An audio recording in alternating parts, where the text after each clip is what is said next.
Hola, bienvenido a su programa Despertando en Gracia, un regalo de Dios.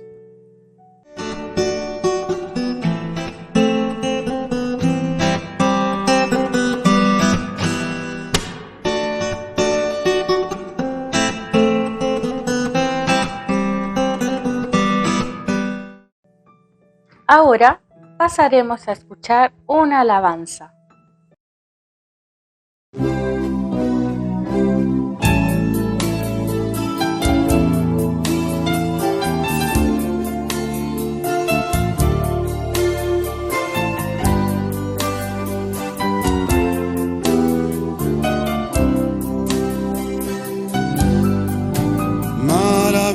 Maravilla de un sol que se oculta, maravilla la aurora que vi, maravilla que en mi alma resulta hoy cuando pienso que Dios me ama a mí. Maravilloso es cuando pienso que Dios me ama a mí. Maravilloso es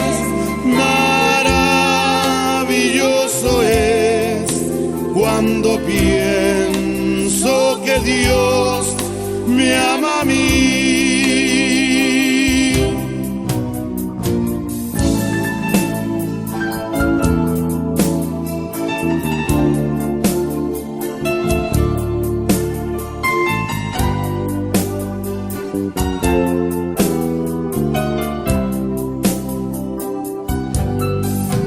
Qué grandioso el verano copioso, los cielos, la luna y el sol, pero es más grandioso y conmovedor el amor que me tiene el Señor.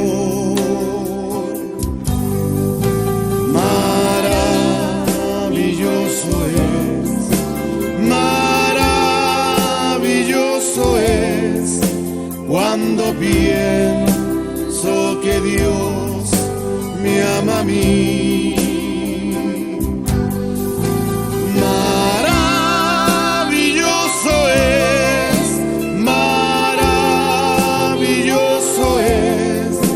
Cuando pienso que Dios me ama a mí. Maravilloso es cuando pienso que Dios me ama a mí.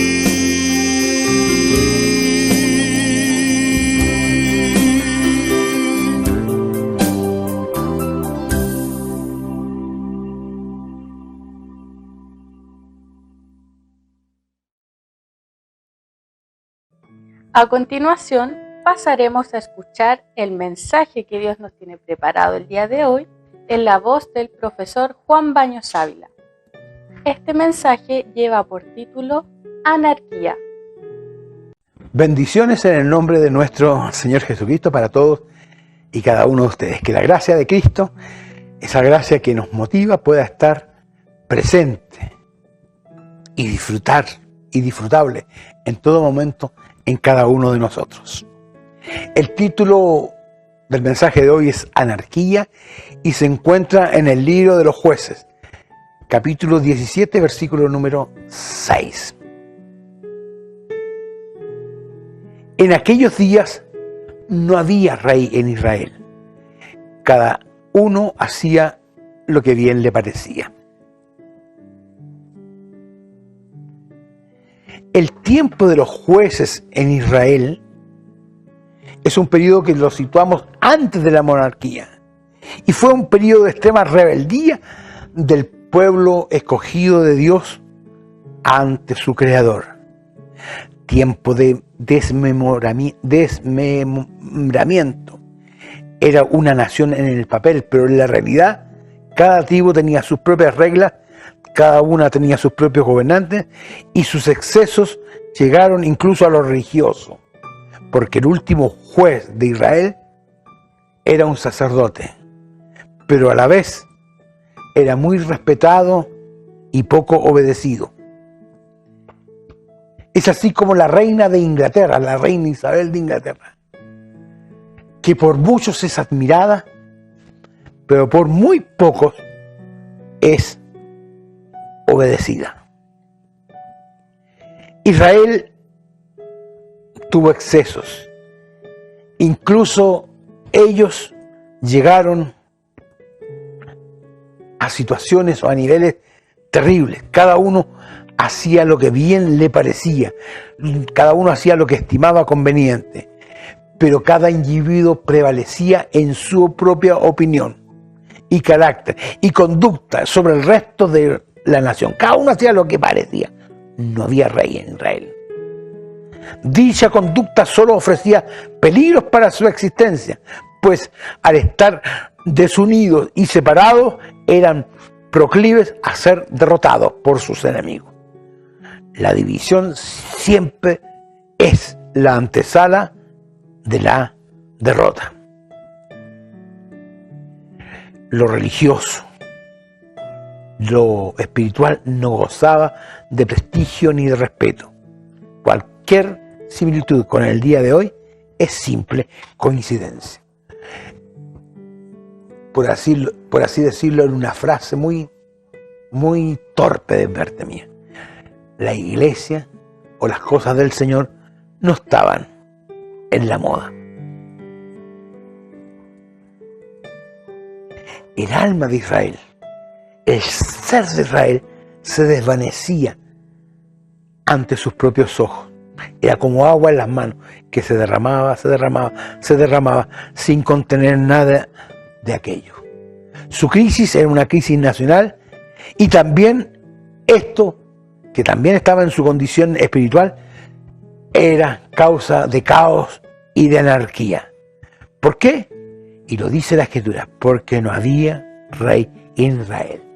Y no solo por una cuestión de tiempo, por ser antes de la monarquía, sino que por no entender que el verdadero rey de Israel es Jehová, y que nosotros, y que ellos muchas veces no entendían. La aparición de ciertos jueces, especie de caudillos locales, nunca los alcanzó para una superación de sus males originados por su pecado. Los liberaba por momentos, pero después no servía de nada, porque su aproximación a Dios era por causa de una necesidad y no por el deseo profundo del corazón de los israelitas de estar cerca de su Dios.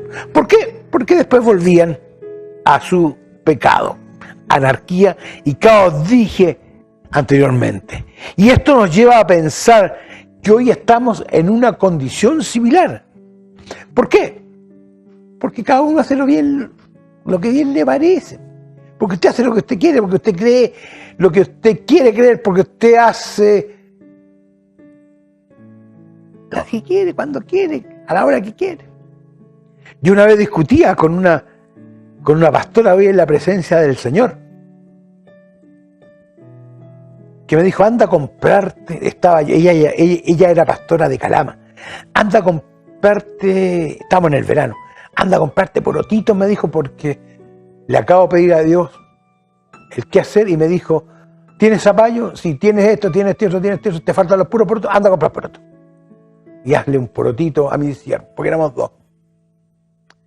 Yo primero me reí y le dije yo, hermana querida, ¿usted le pregunta a Dios qué hacer de almuerzo? Sí, él es mi rey. Así que lo que hago, te lo pregunto previamente. Me pareció de profunda sabiduría, fíjese. No porque Dios tenga que decirnos lo que comemos cada día, no. Sino porque aún en lo más mínimo estaba presente en ella la realidad de Dios. Y esa realidad presente en cada momento de Dios es la que nosotros necesitamos para salir adelante. Esta anarquía nos lleva a pensar en qué condición estamos hoy en día. ¿Cómo estamos por casa? Es un adagio popular que cabe perfectamente en este divagar en las escrituras del día de hoy. La verdad de las cosas es que no obedecemos. Estamos en medio de una pandemia universal y no obedecemos. Y nos rebelamos y no queremos obedecer, y no solo a las autoridades políticas, no solo a las autoridades religiosas, no solo a las autoridades sanitarias, no queremos obedecerle a nadie. Me vine con un muchacho vecino de mi casa que trabajaba en una bomba de benzina y venía el turno de la noche. Empezaba a las 2 de la tarde, termina a las 12 de la noche. Y me dijo, ¿sabe usted de que la mayor afluencia que tenemos en el transcurso del día es después del toque de queda? Y el 95% de la gente que viene a echar benzina no tiene permiso, no tiene autoridad, no tiene ninguna posibilidad de estar a esa hora. Sin embargo, lo están. ¿Por qué? Porque no obedecemos. Se ignoran las instrucciones que tienen como fin el preservar la vida de los habitantes de esta tierra y de los que nos acompañan y todo eso, pero aún así no obedecemos. Nos sentimos inmunes a una pandemia que cada día crece y crece y cada día cobra víctimas y más víctimas. En la televisión vemos todos los días una especie de resumen diario del COVID-19 acá en Chile. Y nos dicen cuánto hay infectados, cuánto hay muertos, cuántos exámenes se hicieron, etcétera, etcétera. Y a pesar de lo catastrófico, no obedecemos. Porque lo más importante para nosotros son o la fiesta, o el jolgorio, las celebraciones y todo aquello que atenten contra las disposiciones tan solo médicas, sociales. ¿A cuántos jóvenes se le han descubierto una y otra vez que están traspasando los límites de la legalidad? ¿Cuántos de ellos son reiterativos en sus conductas? Todos estos, y sin embargo no obedecemos. Pero lo deseamos todo. Desechamos el alcohol, desechamos la mascarilla, desechamos la convergencia, los 5 que hay que estar en las reuniones sociales, etcétera. No importa nada. Cada uno hace lo que bien le parece. ¿Por qué? Porque siempre ha sido así. Nos gusta llevar la contraria, nos gusta, ¿no es cierto?, ser el punto negro dentro de puros puntos blancos. ¿Por qué? Pareciera ser de que somos más choros, o somos más descollantes, o somos más atrevidos, no sé, pero nos gusta llevar la contraria en todo. Nos cuesta, porque ignoramos las cosas que son importantes. Y esto comienza a ser importante cuando llega a nuestra casa, cuando infectamos a nuestra familia, cuando perpetuamos un pecado entre nosotros, cuando hacemos lo que la Biblia nos dice que no hagamos, en fin, lo que sea, pero no obedecemos y no queremos obedecer. No nos interesan las reglas, no nos interesan los mandamientos, no nos interesan, ¿no es cierto?, los reglamentos. No nos interesan.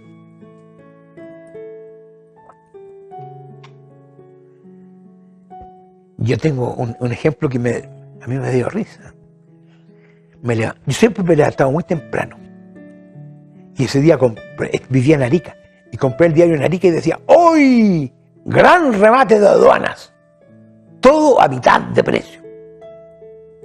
Tenía unos pesitos juntos. Los tomé y fui. Y estaban vendiendo muchas cosas a mitad de precio. Yo me compré 2 cosas. Me compré un televisor y me compré un pasavideo. Lo único que quería era ver videos. Televisión ya tenía, así que pasé de vuelta y me tuve que hacer socio de un club de video para llevar 2 videos. Me hice socio, llevé 2 videos, voy, qué sé yo, instalo, prendo toda la situación, meto el video, echo a andar el video y adivine qué. Se llenó de humo. ¿Qué pasó? Lo primero que dije, por eso que era tan barato. O sea, no duran nada estas cuestiones. Y asustado, que salga el mi señora salió arrancando, ¿no es cierto? Pensando, este se va a poner idiota, etcétera, etcétera. Y tomo el libraco que lo acompaña a esos manuales de instrucción y decía, número 1, era lo primero que había que hacer, decía, verifique el voltaje del país de origen. Este está en 120 y puede cambiarlo a 240, y no lo hice. O sea, estaba a 120. Entonces, lo enchufé a 240 y ¡puf! Humo.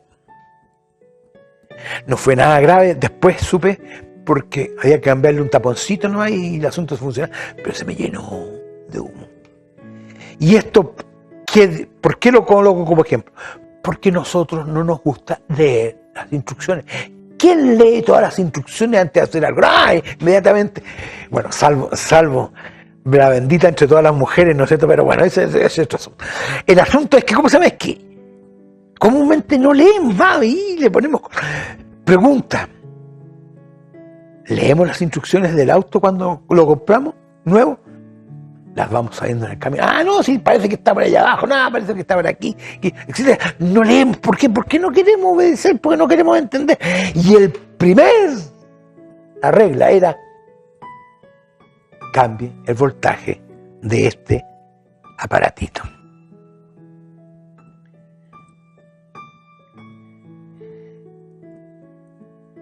Un 8 de julio de hace muchos años atrás, hubo un temblor muy grande en Chile que se llamó el temblor de la manivela, porque daban un espacio televisivo que se llamaba La Manivela. Y cuando lo estaban dando, hubo terremoto en Chile. Y en medio de ese terremoto, vi a mi padre hacer lo que nunca había visto hacerlo en su vida. Se arrodilló en medio del pasillo, se empezó a golpear el pecho y empezó a pedir perdón. Perdóname, Señor, por mi culpa, por mi santísima culpa. Oye, yo nunca había visto en una actitud religiosa a mi papá. ¿Y eso qué lo había provocado? El miedo. Porque el temblor fue fuerte. El miedo. Y resulta de que esto da preámbulo a lo que yo les quiero decir en esta hora. En medio de las dificultades, comúnmente la mayoría de la gente, aún el ateo, recurre a Dios. Dios mío, Dios mío, Dios mío, Dios mío, Dios mío, Dios mío. ¿Por qué? Porque esperan en Dios la solución a los problemas, a las dificultades, a las situaciones adversas. Después se pasa a este ambiente religioso. Mi papá se paró, terminó el terremoto, mi papá se paró y siguió siendo el mismo de siempre. Muchos lo hacen igual. ¿Por qué? Porque ellos ignoran voluntariamente lo que Dios nos enseña, que es acercarnos a Él. ¿Qué debemos hacer? Creo que la solución no está en que el hombre se acerque a Dios. ¿Por qué? Porque no saben de Dios, porque no conocen de Dios, porque no han tenido una experiencia con Dios. Pero ¿cómo lo van a hacer ellos si no lo conocen? Yo sé el asunto. El asunto es que ellos se vuelvan a nosotros, los creyentes, los cristianos, para que así en ellos vean lo que Dios significa en nuestras vidas y poder así salir adelante.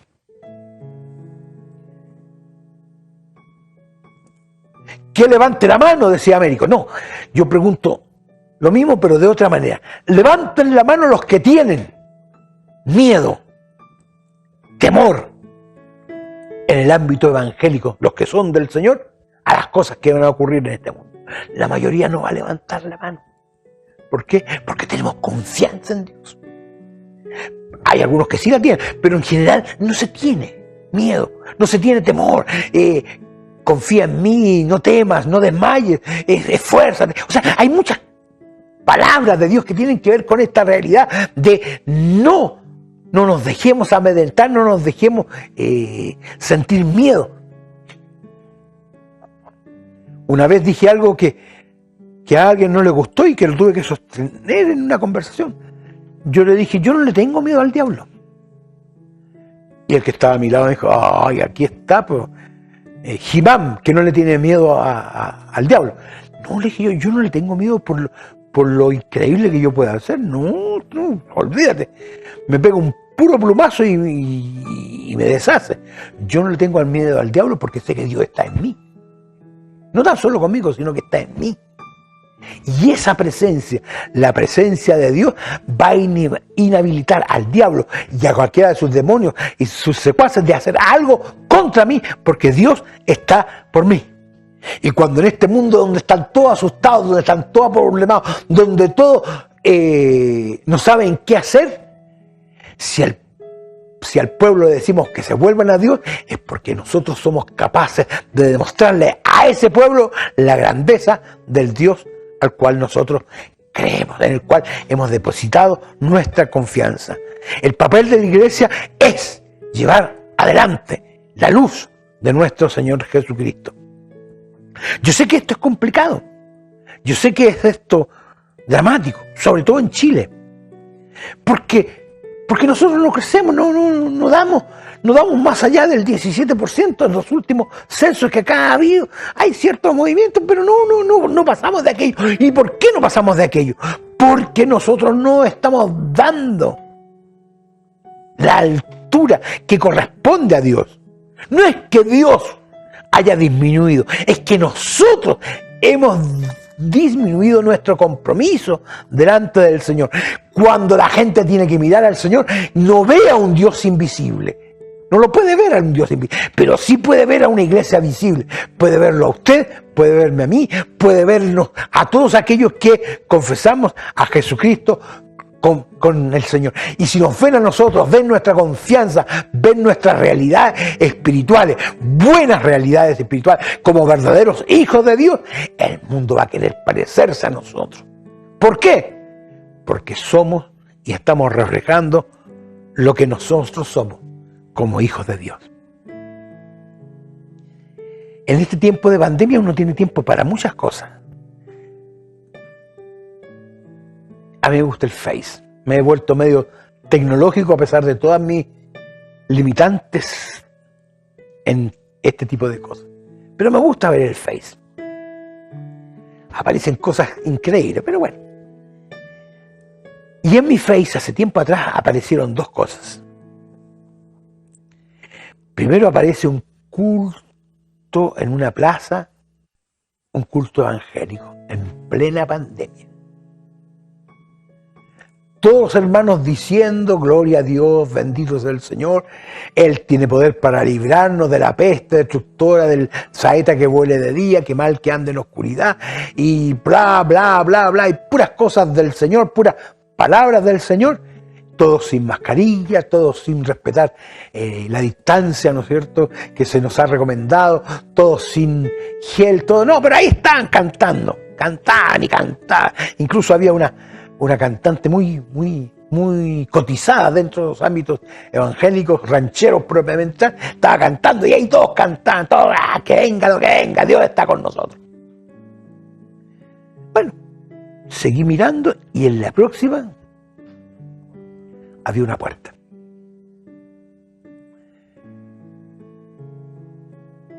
La golpea un hombre menesteroso. La abre el tipo y el tipo menesteroso le pide comida. El dueño de casa le dice que no tiene, pero que lo espera un asunto. Sale y cuando vuelve con una bolsa. Había ido a comprar comida preparada para aquel que le golpeó la puerta. El hombre muy agradecido, lo agradece por supuesto, se va a sentar a comer y el muchacho le dice, no, lo hace pasar a su living. Toma un plato, coloca lo que compró allí en el plato y hace comer al pordiosero, le vamos a decir. Comió, cuando se fue, le pasó un billetito para micro, para cualquier cosa y se fue y se terminó. Yo al ver estas dos situaciones me pregunté cuáles eran más cristianos.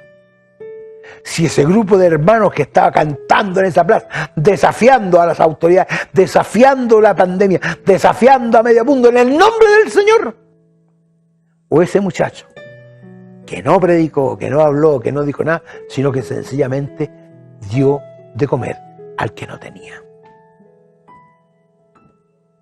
Y aunque creo que a Dios hay que adorarlo, aunque creo que a Dios hay que bendecirlo, me pareció pero mucho más cristiano ese muchacho que sin hablar de Dios, porque a lo mejor no lo conocía, que sin hablar de Dios fue capaz de abrir su corazón para un menesteroso y darle de comer.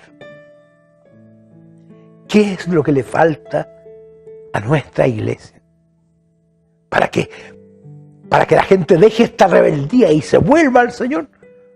Una sola cosa, que sea la propia iglesia que se vuelva al Señor, que se vuelva a lo del Señor. Y lo del Señor incluye predicar, claro que incluye adorar, claro. Pero este es el verdadero ayuno que yo escogí, dice el Señor. Y ese verdadero ayuno no pasa ni por la oración, no pasa ni por esto, ni pasa por lo otro, ni pasa por el cántico, ni pasa por el corito inspirado ni nada, sino que pasa por tener la capacidad de reflejar a Cristo en nuestros actos, y lo reflejamos, en este caso, dándole pan al hambriento. Termino diciendo lo siguiente. En Mateo, capítulo 5, versículo 13, nos dice que somos la sal que sazona. Y el mismo Mateo, también capítulo 5, y en el versículo 14, nos dice que somos la luz que alumbra. ¿Estamos sazonando? ¿Estamos alumbrando? ¿Está usted sazonando? ¿Está usted alumbrando?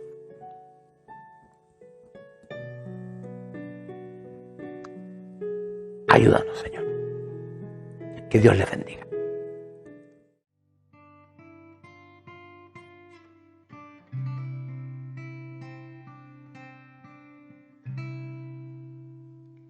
Cuando yo leo tu Santa Biblia y medito en tu palabra,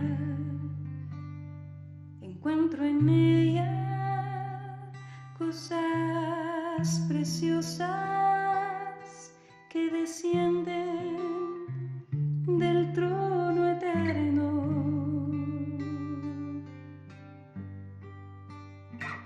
Es como si fuese que me mirara frente a un espejo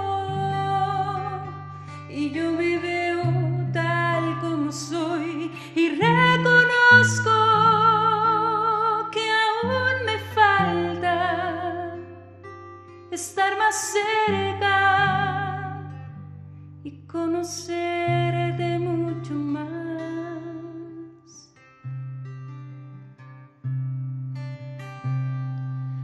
Tu palabra es penetrante como una espada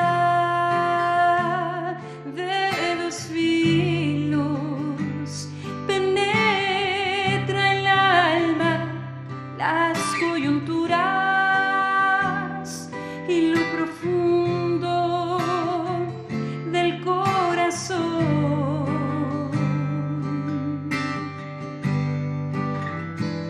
Es como si fuese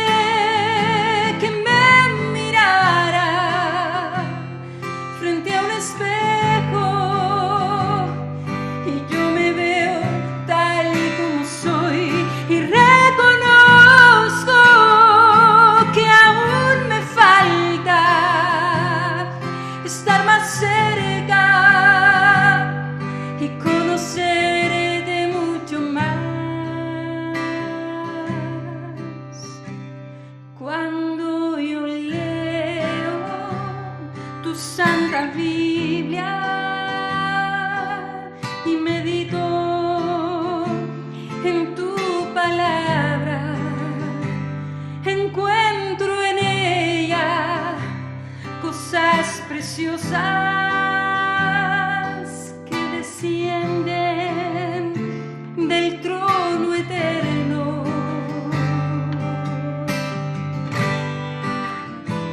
Es como si fuese que me mirara frente a un espejo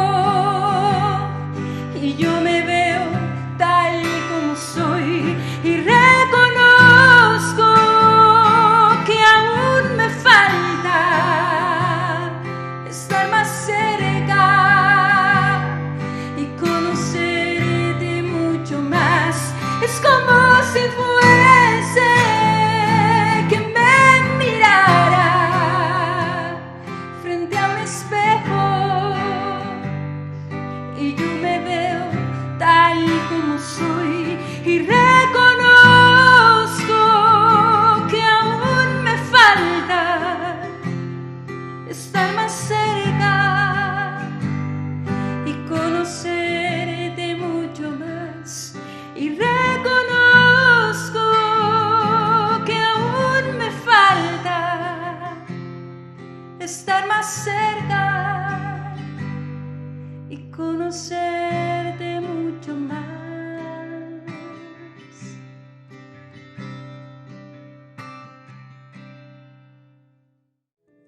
Hemos llegado al final de este capítulo. Los espero como siempre el próximo domingo y no olvide suscribirse a nuestro canal y compartir los videos. Les mando un abrazo y que Dios les bendiga.